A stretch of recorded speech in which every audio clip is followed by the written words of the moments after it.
పద.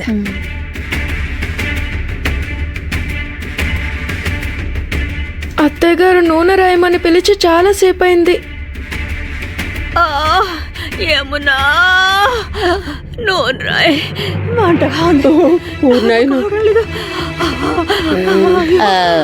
మీదిగో తీసుకో. చూడు పిన్ని, మా రామ పిన్ని చేతులకి సున్నితంగా రాయి. నేనా? బొబ్బలు 2 చేతుల నిండా ఉన్నాయి, చూడటానికే ఏదోలా ఉంది. నువ్వు ముట్టుకోమంటావేంటి? ఇదిగో తీసుకో, నువ్వు రాసి. నువ్వు రాయగలవు పిన్ని, ఇంట్లో వాళ్లే సేవలు చేయాలి. అవును కదా, అయితే నువ్వు రాయి. ఎదుటి వాళ్ళకి అలా చెయ్యి ఇలా చెయ్యి అని చెప్పడం చాలా తేలిక. నువ్వు రాయొచ్చు కదా. ఇదిగో తీసుకో, వెళ్ళు రాయి. పిన్ని శ్రమ పడకండి.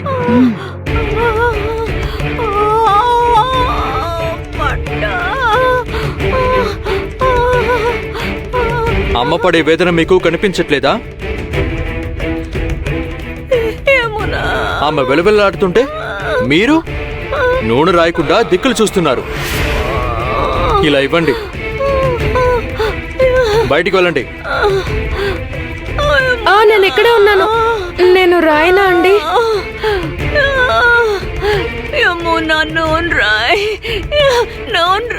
ఉండండి అత్తయ్య గారు, రాస్తాను. అమ్మా, నేను మీ చేతులకి నూనె రాస్తాను, సరేనా? కాసేపు మీ చేతుల్ని ఇలాగే ఉంచండి. వైద్యుడు తాతయ్య మీకు మందిచ్చారు. నూనె రాసుకుని మందు వేసుకుంటే మీకు తప్పకుండా త్వరగా నయమవుతుంది.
ఈ సర్పం చాలా ఆక్రోషంగా ఉంది.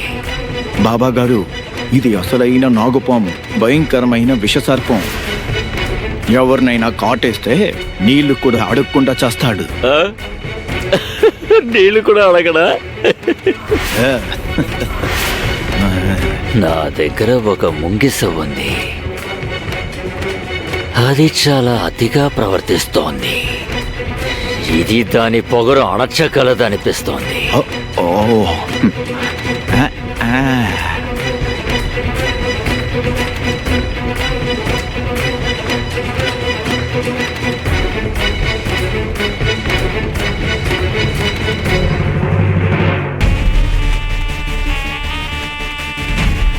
సకుబాయ్, ఇప్పుడు నువ్వు సిద్ధంగా ఉండు. ఈ విష సర్పం నిన్ను కాటేస్తే నువ్వు తిన్నగా పరలోకానికి వెళ్ళిపోతావు. అక్కడికి వెళ్ళి నీకు ఎంతో ప్రియమైన పాండురంగన్ని కలుసుకో సకు.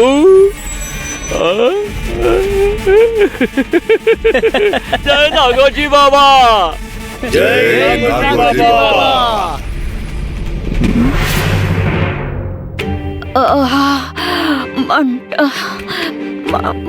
అమ్మా, నీకు యమునాక నూనె రాసింది కదా, నువ్వు కళ్ళు తెరిచి చూస్తే తను ఎంత ప్రేమగా రాసిందో నువ్వు చూస్తే దానివి. అప్పుడు నీకు మనశ్శాంతిగా ఉండేది. ఒక్కసారి కళ్ళు తెరువు అమ్మా. ఏవండి? రా సకు.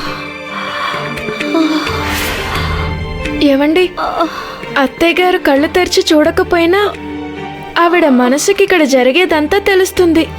కళ్ళు తెరవమని మనం ఆవిడ్ని హడావుడి పెట్టద్దు.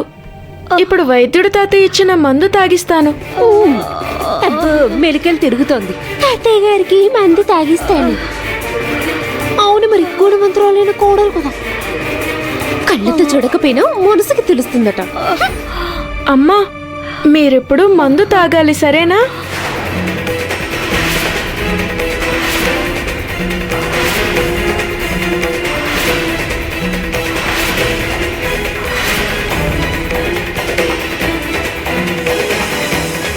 దిగు. అమ్మ కళ్ళు తెరవాలని కోరుకున్నాం కదా, ఇప్పుడు కళ్ళు తెరిచింది. చూస్తూ ఉండు సకుని ఎలా తొరివి కొడుతుందో.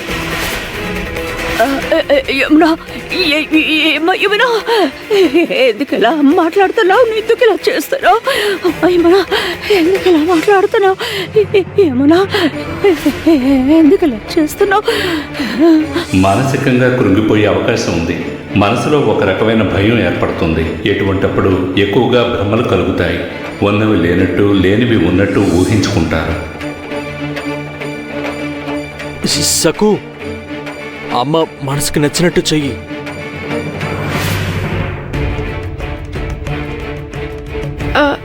అమ్మా, నువ్వు నాలాగా నటిస్తున్నావా? నీకు అసలు అర్హత ఉందా? అమ్మా, అమ్మా, ఇప్పుడు ఇప్పుడు నువ్వు మందు తాగు. మందు వద్దు, నాకు వద్దు. అయ్యో, తాగనంటే ఎలా అమ్మా? వైద్యుడు తాతయ్య నన్నే తిడతారు. జాగ్రత్తగా చూసుకోమని చెప్తే నువ్వెందుకు చూసుకోలేదు అని. ఆయన నా మీద అరుస్తారమ్మా.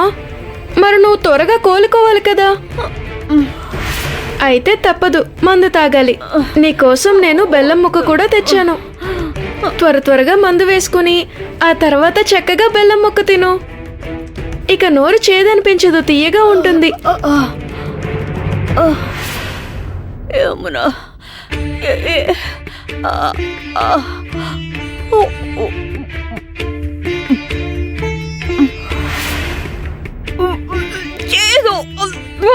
అమ్మా, ఆగు, ఒక్క నిమిషం. బెల్లం ముక్క తిను.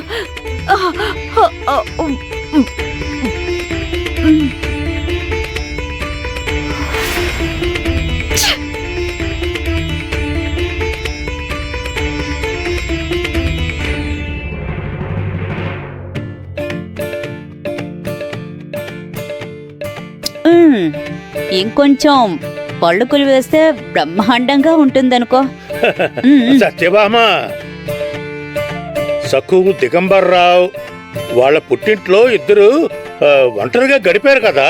పెళ్ళైన తర్వాత బ్రహ్మాండమైన అవకాశం దొరికింది.